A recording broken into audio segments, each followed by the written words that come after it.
कोणत्याही देशाचा विकासाचा दर हा सार्वत्रिक प्राथमिक शिक्षणाच्या गतीवर अवलंबून असतो. अर्थात शाश्वत भविष्याचं स्वप्न साकार करण्यासाठी कल्पकतेने आखलेली उपाययोजना गुणवत्तापूर्ण व दर्जेदार शिक्षणाचा मार्ग प्रशस्त करू शकते. शिक्षक आणि प्रशासन यांच्यातला समन्वय आदर्श आणि सुसंस्कृत समाज निर्मिती करू शकतो. प्रशासनाने शिक्षकांच्या कामाची दखल घेतल्यास, त्यांना प्रोत्साहन दिल्यास शैक्षणिक विकासाला अधिक गती मिळू शकते. कारण प्रशासन आणि शिक्षक दोघेही समाजसेवेचे महत्त्वपूर्ण घटक आहेत. त्यामुळे दोघांनी एकमेकांना सहकार्य करून सदृढ समाजाची निर्मिती होईल. अभिमान वाटतो गेल्या 3 वर्षापासून आपल्या जिल्हा परिषद छत्रपती संभाजीनगरच्या शिक्षण विभागाचं प्रशासन याचं मूर्तिमंत उदाहरण ठरतंय. माननीय मुख्य कार्यकारी अधिकारी यांच्या मार्गदर्शनातून आपल्या जिल्ह्याच्या प्राथमिक विभागाच्या शिक्षणाधिकारी जयश्री चव्हाण यांनी जिल्हाभरातील प्राथमिक माध्यमिक शिक्षकांशी सल्लामसलत करून सुसंस्कारित गुणवत्तापूर्ण दर्जेदार शिक्षण प्रदान करण्यासाठी विविध उपाययोजना करून काही उपक्रमांना अंतिम रूप दिलं. कारण प्रशासन आणि शिक्षक जाणतात, शिक्षणामुळे समाज समृद्ध होतो, प्रत्येक माणूस खरोखरच वाढतो, प्रत्येक पावलाने आपण पुढे जातो. शिक्षण प्रत्येकाला चमकण्याची संधी देते. आपल्या जिल्हा परिषद प्रशासनाच्या कल्पकतेतून स्वदेश उपक्रम घेण्यात आला.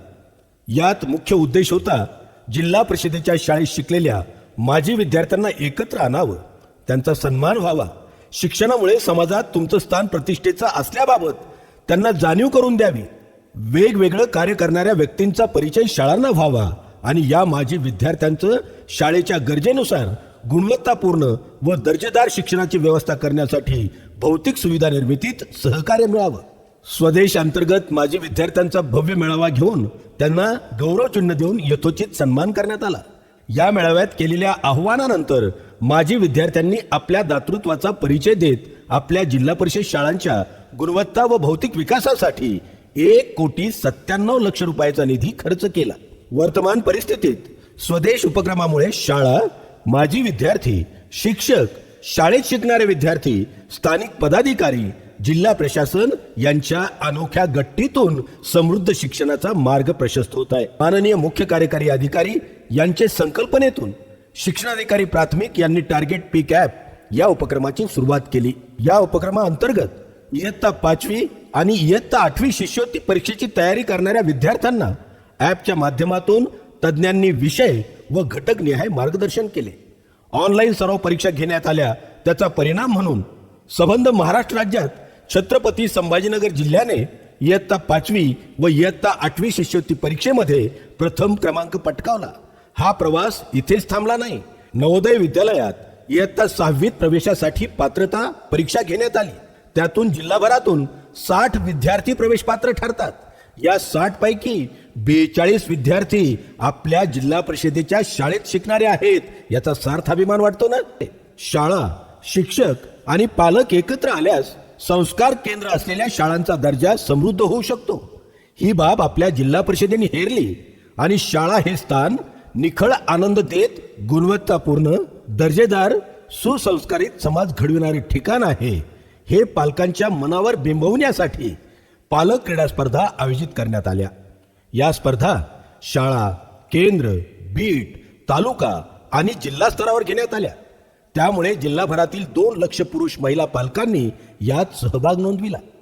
अत्यंत खेळीमेळीच्या वातावरणात पार पडलेल्या या पालक क्रीडा स्पर्धेत ग्रामीण भागात असलेल्या खिलाडू वृत्तीची आणि निखळ आनंद घेणाऱ्या मानसिकतेची अनुभूती मिळाली. पालक क्रीडा स्पर्धेचं खऱ्या अर्थानं यश बघायला मिळतंय ते गावागावातील वाड्या वस्ती तांड्यावरील जिल्हा परिषदेच्या शाळांमधून.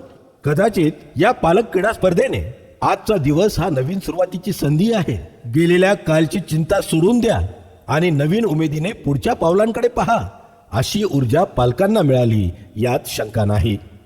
आपल्या जिल्हा परिषदेच्या शाळेला सैनिक शाळेत यशस्वीपणे रूपांतरित करण्याचं कार्य आपल्या शिक्षकांनी केलंय. गुणी शिक्षकांच्या अथक परिश्रमाचं चीज झालं. आमची चिमुरडी इंग्रजीत फाडफाड बोलतात, कविता करतात, कथा लिहून त्याचं कथन करतात, वाचनालयात जाऊन पुस्तकं वाचतात, विज्ञानाचे प्रयोग करतात, गटात बसून अध्ययन करतात, चित्रकला, मातीकाम, कागदकाम इत्यादी करत असताना सहलीला जाण्याचा हट्ट करतात ना, तो प्रसंग अत्यंत मनमोहक असतो आणि हो, यात कळस होतो जेव्हा ही चिल्लर पार्टी खोड्या करते ना तेव्हा. या नाचणाऱ्या, बागडणाऱ्या, बोलक्या भिंती असणाऱ्या तर प्रसंगी शिस्तबद्धतेचा परिचय देणाऱ्या शाळा शिक्षकांनी नावारूपाला कशा आणल्या असतील असा प्रश्न पडतो ना. तेव्हा उत्तर असतं आपल्या जिल्हा परिषद छत्रपती संभाजीनगरचे माननीय मुख्य कार्यकारी अधिकारी यांची प्रेरणा, माननीय शिक्षणाधिकारी प्राथमिक यांची कल्पकता, प्रशासकीय यंत्रणेतील सर्व अधिकाऱ्यांचे मार्गदर्शन आणि आत्मविश्वासाने तुडुंब भरलेला शिक्षक. दिनांक 28 ऑगस्ट 2025 रोजी माननीय जिल्हाधिकारी यांच्या सूचनेनुसार माननीय शिक्षणाधिकारी प्राथमिक यांनी सर्व जिल्हा परिषद शाळांमधून पालक मेळाव्याचं आयोजन करून समाजाचा सहभाग मिळविण्याचं उद्दिष्ट यशस्वीपणे साध्य केलं. याच महिन्यात आपल्या शाळेत शिकणाऱ्या विद्यार्थ्यांसाठी बाल कला महोत्सव आयोजित केला जातोय. तर चिमुरड्या साहित्यिकांच्या प्रतिभा प्रदर्शित व्हाव्यात यासाठी 14 नोव्हेंबर रोजी विद्यार्थी साहित्य संमेलन भरविण्यात येणार आहे. आणि हे सर्व होतंय ते माननीय श्री अंकित साहेब मुख्य कार्यकारी अधिकारी यांच्या मार्गदर्शनातून आणि माननीय श्रीमती जयश्री चव्हाण शिक्षणाधिकारी प्राथमिक यांच्या कल्पकतेतून. ग्रामीण दुर्गम भागात विद्यार्थी घडवण्याचं गुरुजनांचं कार्य सुरू आहे. आमच्या शिक्षकांचा खडतर वाटेवरील हा प्रवास आशादायक आणि शाश्वत आहे याचा आम्हाला सार्थ अभिमान आहे. शिक्षक केवळ ज्ञान देत नाहीत तर ते विद्यार्थ्यांमध्ये चांगले संस्कार रुजवतात आणि त्यांना एक चांगलं भविष्य घडविण्यासाठी प्रेरणा देतात. सर्व गुरुजनांना खूप खूप शुभेच्छा.